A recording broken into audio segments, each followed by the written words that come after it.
The man I am about to tell you about was not a Scrooge. He was a kind, decent, and generally good man. He was generous to his family and upright in all his dealings with others.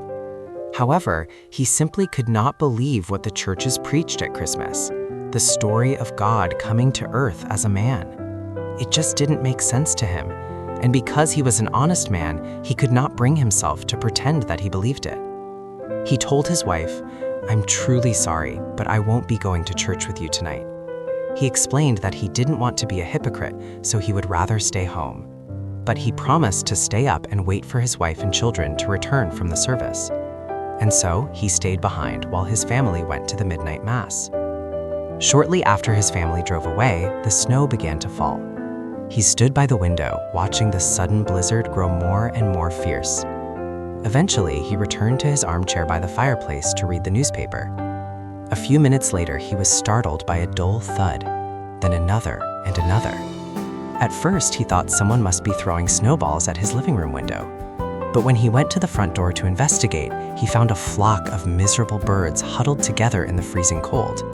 They had been caught in the storm, and in a desperate search for shelter, had tried to fly through his large glass window. He couldn't just let the poor creatures lie there and freeze to death. He remembered the barn where his children kept their pony. The barn would provide a warm shelter if only he could lead the birds inside. He quickly put on his coat and snow boots, then trudged through the deep snow to the barn. He opened the doors wide and turned on the lights, but the birds did not come in. He thought food might lure them, so he hurried back to the house, gathered some breadcrumbs, and scattered them on the white snow. He made a trail from where the birds were huddled all the way to the brightly lit open barn door. But to his frustration, the birds ignored the crumbs and continued to flop their wings desperately in the snow. He tried to catch them. He tried to shoo them into the barn by walking around them and waving his arms, making shooing sounds. The birds only scattered in all directions. They refused to enter the warm, glowing barn. He realized that the birds were terrified of him. To them, he reasoned, he was a giant, strange, and frightening creature. If only I could think of a way to let them know they can trust me, he thought, that I'm not trying to hurt them, but trying to save them. But how? He thought to himself, if only I could become a bird for a moment, join them and speak their language, then I could tell them not to be afraid. I could lead the whole flock into the safety and warmth of the barn. If only I were a bird like them so they could see me, hear me, and understand me. At that very moment, the church bells began to ring.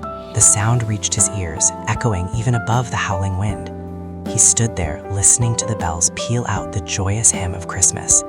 And then he sank to his knees in the cold snow. He folded his hands and whispered, "Now I understand. Now I understand why you had to become a man."